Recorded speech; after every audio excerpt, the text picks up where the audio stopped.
Say something, I'm giving up on you. What do we do when, like that, we have so much hope and ambition, we have relationships and our parents and our partners and our friends, and they're not there? When we have nothing that we can do, when there's nothing we can say, and we're just giving up. You know, sometimes in life when everything's going well, you have this flame burning inside you and you're excited and you're passionate about things, and you have this ambition that you want to go and change the world, and you know what it is you want to do and what makes you happy, and you have so many dreams, so many plans, and then you lose it. Maybe you've experienced a sadness like this. Maybe your whole life you've studied so hard to get that exact job that you wanted, that you're so passionate about, and you got the internship, and then you got the job, but then you lost it.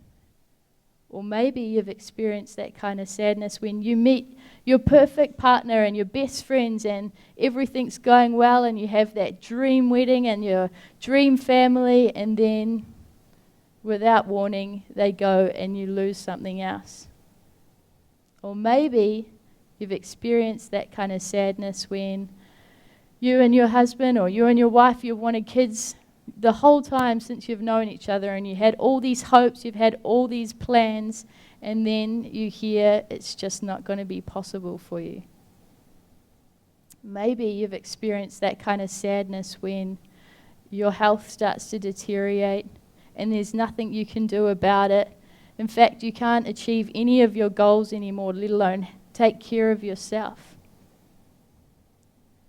Maybe you've experienced that kind of sadness when someone in your own family treats you worse than they'd treat a stranger, when they turn their back on you.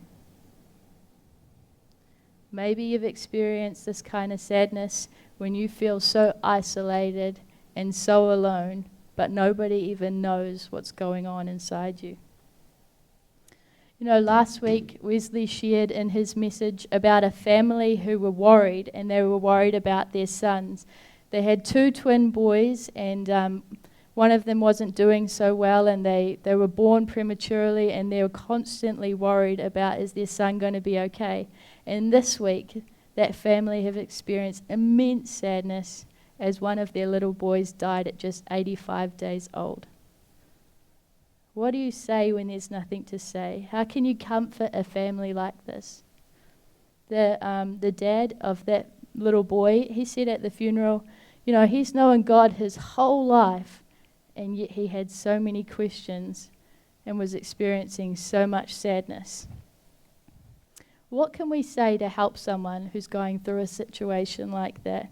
How are we even supposed to comfort someone in a situation like that? You know, we can't explain this kind of sadness, and often there's nothing we can do.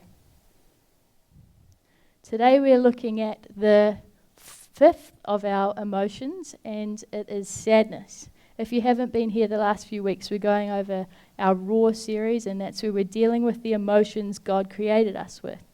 And sadness is one of these. And sadness is the emotion that can just take over our whole life and rule our life if we let it. Have any of you met sadness before?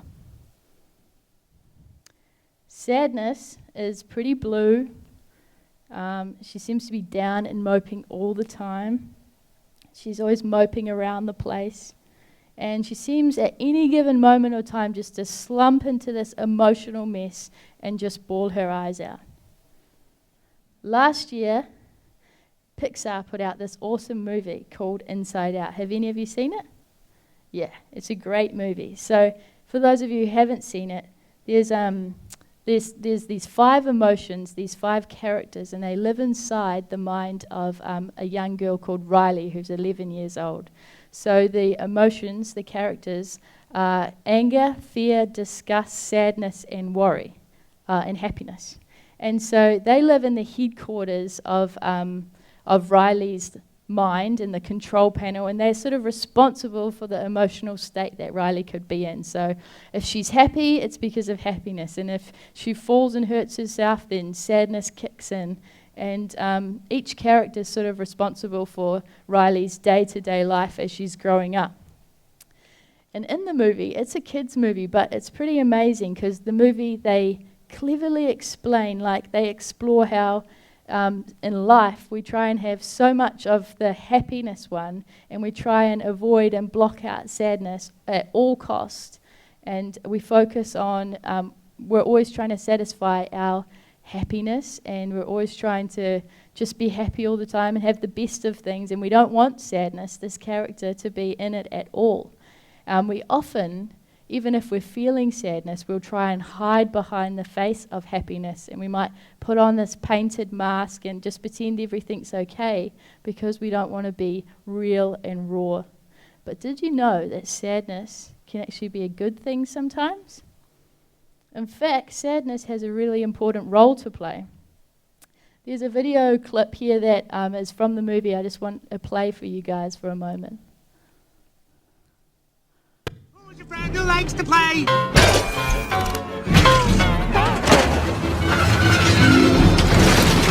No! No! You can't take my rockets to the dump! Riley and I are going to the moon!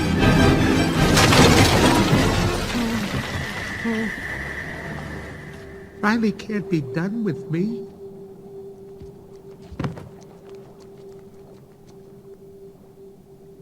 Hey, it's gonna be okay. We can fix this. We just need to get back to headquarters. Which way to the train station? I had a whole trip planned for us. Hey, who's ticklish, huh? Here comes the tickle monster. Hey, Bing Bong, look at this. Oh, here's a fun game. You point to the train station and we all go there. Won't that be fun? Come on, let's go to the train station. I'm sorry they took your rocket. They took something that you loved. It's gone. Forever. Sadness. Don't make him feel worse. Sorry. It's all I had left of Riley. I bet you and Riley had great adventures. Oh, they were wonderful. Once we flew back in time. We had breakfast twice that day. Sadness. It sounds amazing. I bet Riley liked it. Oh, she did. We were best friends. Yeah, it's sad.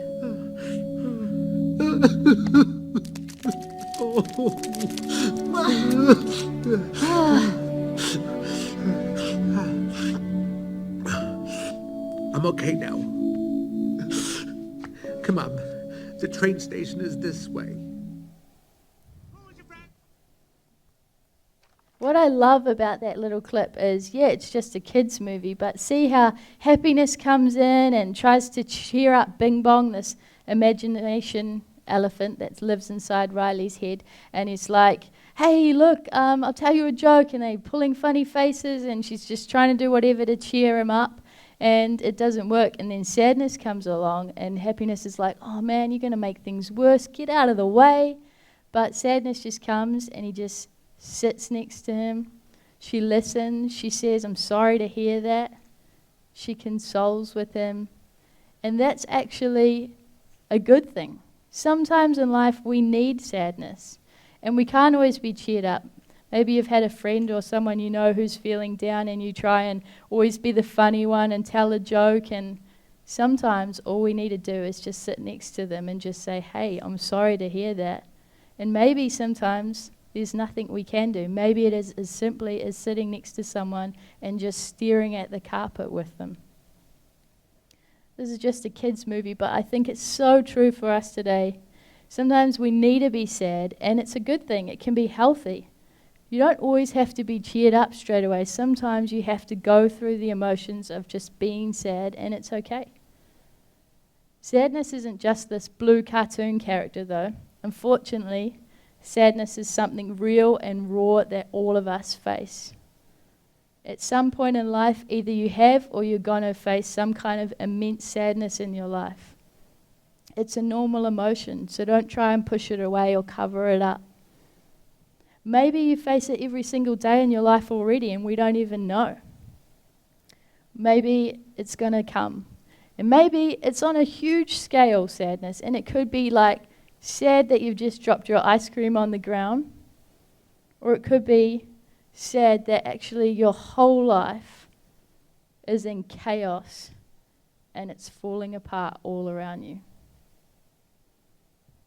Either way, God has created you, and He's created me, and He's created all of us with this emotion of sadness. He's created us to feel the way we do for a reason. He created us to feel happy. He created us to feel angry. He created us to worry, and He created us to feel sad. And that's okay. But you know, when sadness is a part of your life, sometimes it can cause you to just affect your life physically. Like, you know, when you're really sad, sometimes making the smallest decision can just absolutely overwhelm you. Maybe you can relate. Maybe it can be something like, what should I eat tonight? And in fact, you don't even feel like eating at all. Or it could be, what do I even wear? And that seems too big, so you just stay at home in your pajamas. In fact, usually you don't even want to make a decision. You can lose the ability to be able to have a good night's sleep because you're kept up by all this thinking in your mind, and the situation it doesn't go away when you go to sleep. It keeps you awake and you grow weary, you grow tired. You start to even sometimes feel depressed. And that's the question I asked at the beginning. What do we do when there's absolutely nothing we can do? What do we do when we feel this way? Then, as if that kind of sadness isn't enough, usually if sadness is taking over your life, it starts to consume you in the way you think, and it shapes the way you view God as well. Why is God allowing this to happen to me? Why am I even going through this? Does God even care at all? Why is God so silent? We begin to push God away. We grow numb to His presence, that He's even in our life, and we begin to think He's not even around us. When we become so consumed by sadness, grief overtakes us, and we become a different version of ourselves. I'm sure if we asked each person here today, everyone would have a story of sadness. And sadness can affect us all in different ways. I know I've had my fair share of sadness in a way that has affected my life in a big way. One of these stories of sadness for me in my life I want to share with you today, and that's a story when I was growing up. All throughout high school, I grew up in Taranaki, down on a farm there, and I had a best friend, and she was just the coolest person ever. In fact, I thought she was like a twin version of myself. She was really cool, and she was into sport, and she was really intelligent at school. She was down to earth. She actually helped me pass biology in all of my years of school because I'd just copy her homework. And she was a good person like that. One winter, she had this annoying, persistent cough, and it'd be like frustrating because it wasn't like this cough like you've got the flu. It was just this dry cough that happened everywhere we went. And I'm like, man, did you ever get that looked at? And she'd be like, yeah, I've gone to the doctors. Yeah, they've given me inhalers. Yeah, it's this, it's that. And it sort of just became normal. And then one time she had a whole week off school, which was really frustrating for me because I actually had to listen in biology. And then she gave me this phone call one night, and I was at my cousin's house, and I thought it was weird that she even tracked me down then because I didn't have any coverage out at our farms. We didn't have cell phones and all that, but she called me at my cousin's house, and she was crying, and I was like, what's up? What's happened? And I started to think the worst. And then she said to me that actually the doctors have found a grapefruit size, like this big, tumour on her heart and her lung. And she was only 17 at this time. And she went on to say all these fancy technical words which just sort of went over my head, but it was called sarcoma cancer, and it's cancer of the heart and lung, and it's actually inoperable. So this all began to sort of sink into me, and I was like, what are you saying? So you're saying you have cancer and that's it. And she was crying, and I was trying to be like, it's okay, it'll be fine, but really I was just like, what? What is happening? How can this happen? She was like young, she was fit, she was healthy, she never smoked, she didn't drink. I was just like, I thought that sort of thing happened to people who had smoked their whole life.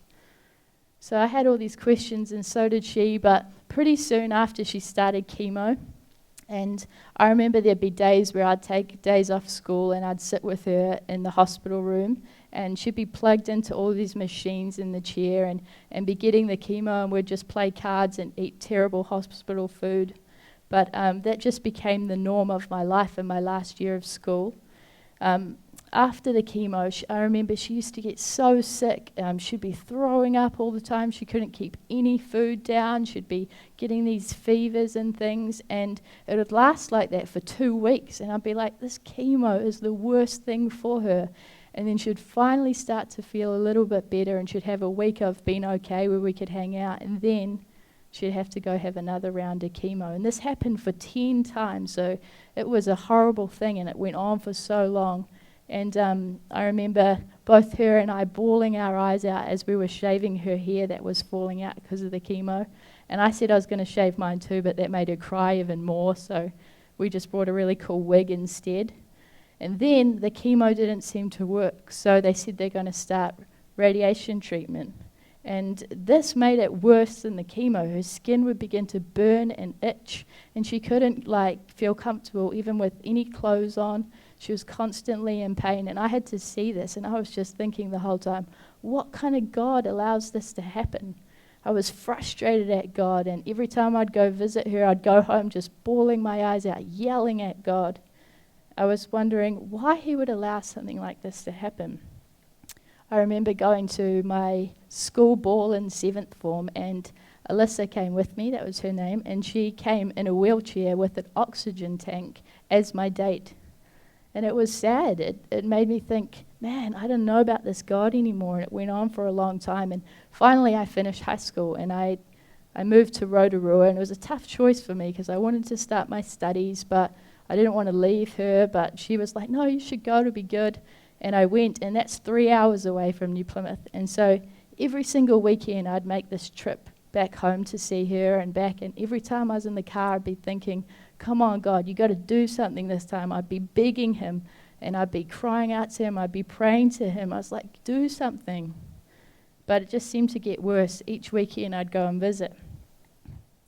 So about a year and a half after this suffering, after the radiation, after the chemo, after being in a wheelchair on an oxygen tank, after trying all these new experimental drugs, nothing seemed to work, and eventually she passed away.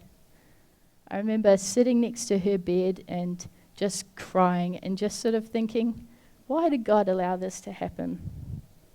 I remember her parents asked me to pick out clothes that they wanted her to wear at the funeral, to pick out some of our favorite photos, our favorite songs, and the whole time this was my reality.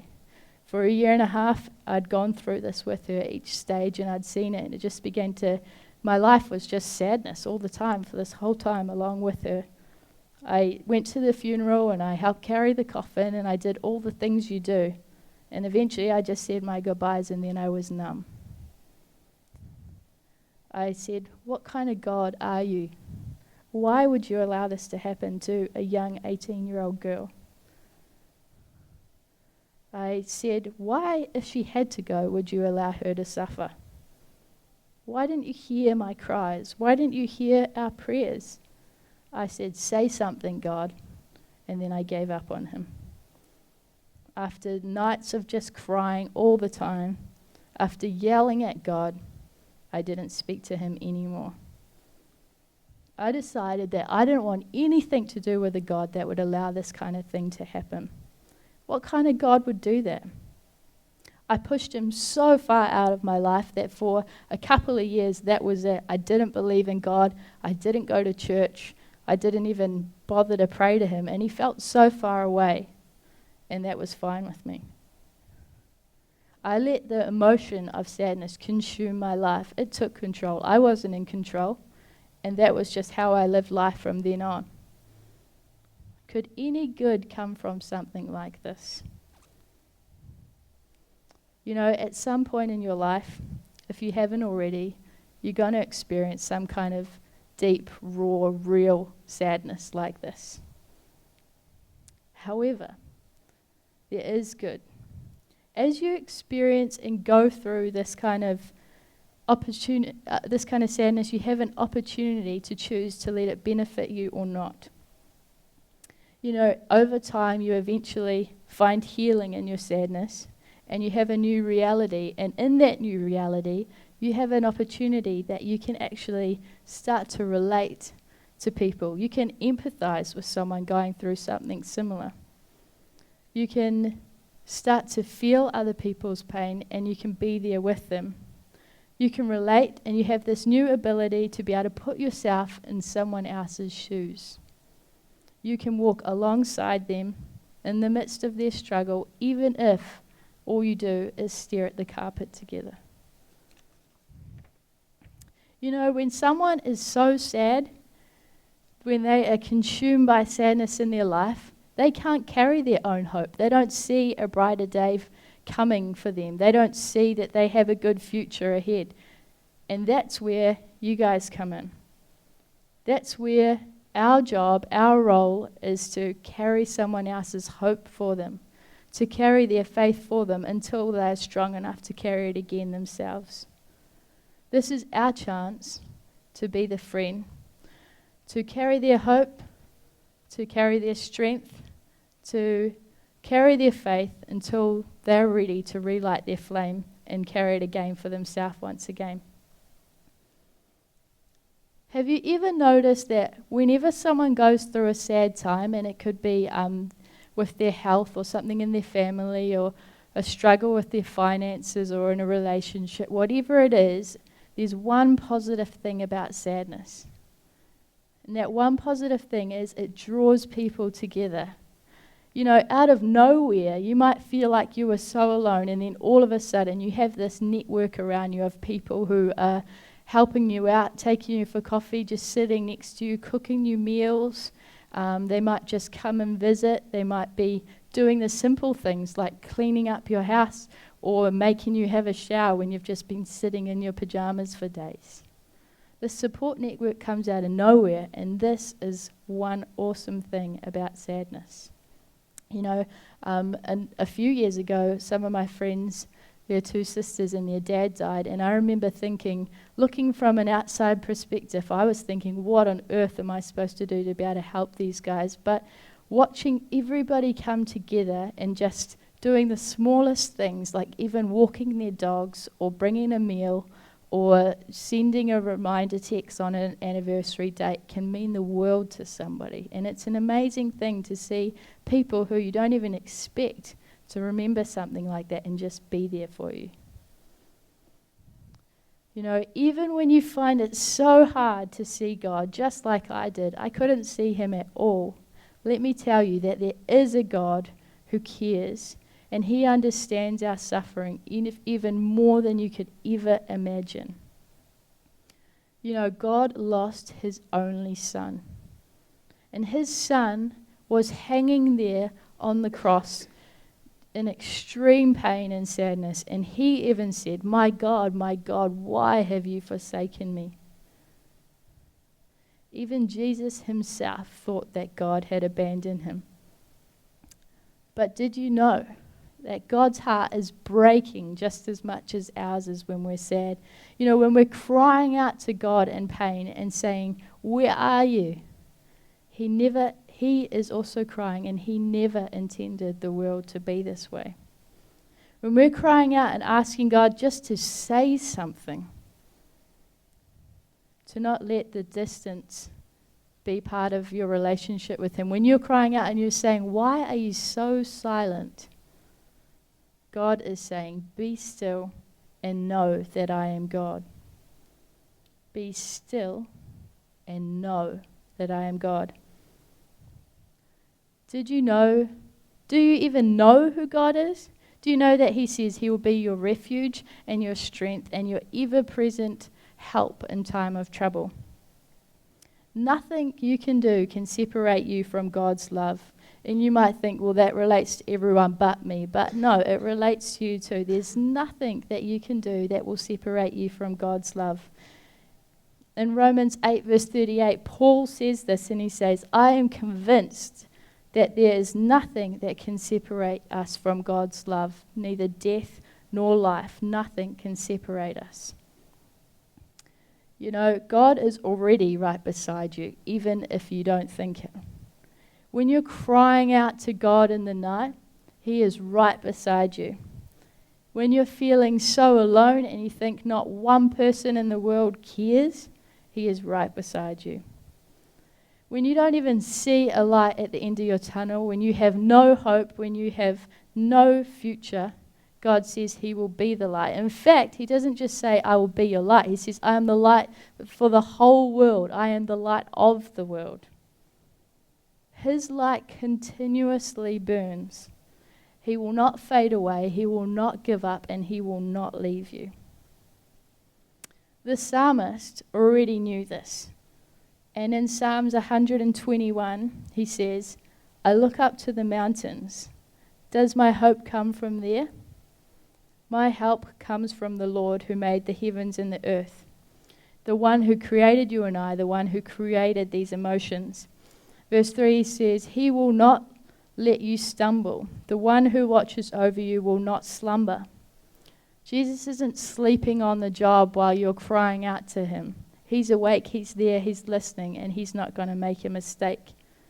Verse 4 says, Indeed, He who watches over all of Israel never slumbers or sleeps. The Lord Himself watches over you. The Lord stands beside you. He is your protective shade. He is beside you, and He's always with you. Verse 6 says, The sun will not harm you by day, and the moon will not harm you by night.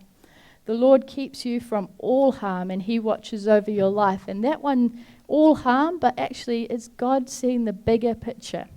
You know, when we're in the midst of mess, we just focus on the mess that we're in right now. But God actually sees the bigger picture, the purpose for your life, the plan He has for you. And He says He will keep you from all harm and watch over your life. And verse 8, the Lord keeps watch over you as you come and go, both now and forever. He's not going anywhere. The psalmist, he had this hope in times, even of times of trouble. You know, he was confused, he went through sadness, and in this raw emotion, he knew who God was because he had a hope in Him. But more than that, he knew God. Be still and know God. Do you know Him? Do you know that He is your God, whom your help comes from? Because if you do know that when your troubles come along and when you go through a sad time and when you're confronted with this immense sadness, you already know who your God is. You've already got Him beside you. And if you don't, today's the day. Get to know Him, because you need to store this up, that you have a hope, that you have a future, and you know that He'll be your light.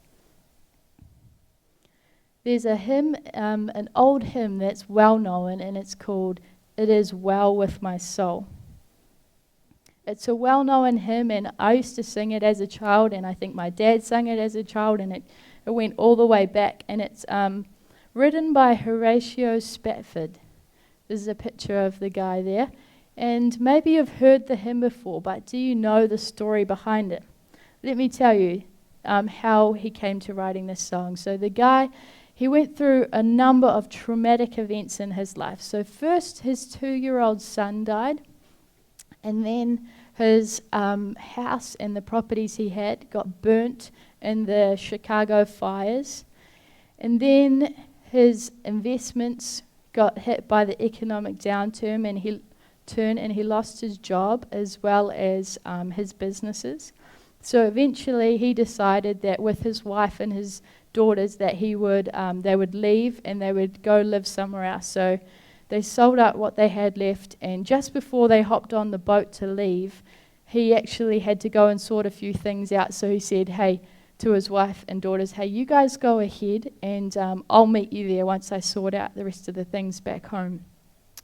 So that's what happened, and his family got on the boat, and as they were crossing the Atlantic Ocean, the boat that his family were on actually hit another vessel, and the boat sunk, and all 4 of his daughters died.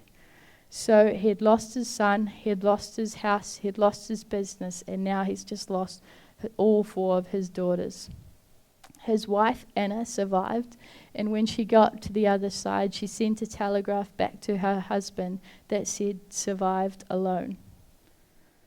Shortly afterwards, Spatford, he decided to go and be with his wife as soon as he could, and he was on the next boat to go and visit her and to comfort her. And as he was going past where his daughters had drowned and where the accident happened, he was overwhelmed with sadness. But in the midst of it, he was able to write the songs, and the words of the song, "It is well with my soul."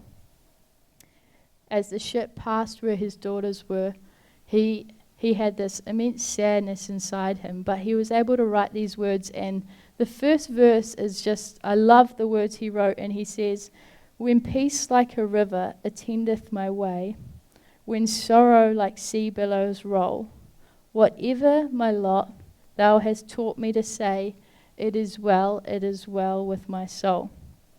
And I think that's amazing to be able to say. How powerful is that? Through all he had been through, no one would blame him if he was just like a sad wreck and he gave up on life and he was angry and bitter. People would expect that.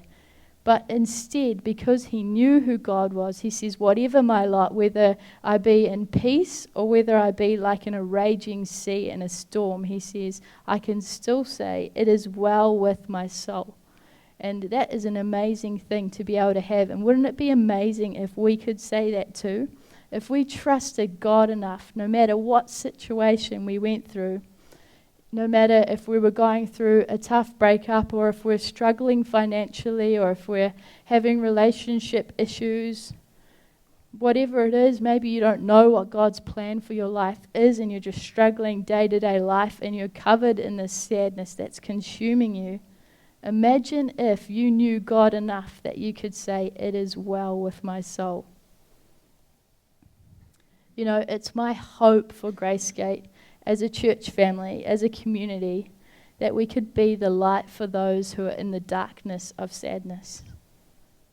Imagine if Gracegate was a place of support that everybody in this community knew and they came here to get support. Imagine if when there was nothing that people could do, we sat with them and just stared at the carpet together. Imagine if we were a whole church of people who carried the hope and carried the faith for other people when they couldn't carry it for themselves. You know, Gracegate is a special place. And it's a safe place where people can feel raw emotions. And that's what we've been going through the last few weeks, where people are comforted. And as a whole church family, we come together as a support network. And we journey alongside people until they feel strong enough that they can see the light themselves. And when paralyzing sadness takes over your life, we can remind each other that there's a hope and there's a God who understands our struggles. Imagine if even in the pit, no matter what you're going through in life, you could say, it is well with my soul, knowing God and knowing there's a hope for your future. God's light will never burn out, He will never give up, and He will never leave us.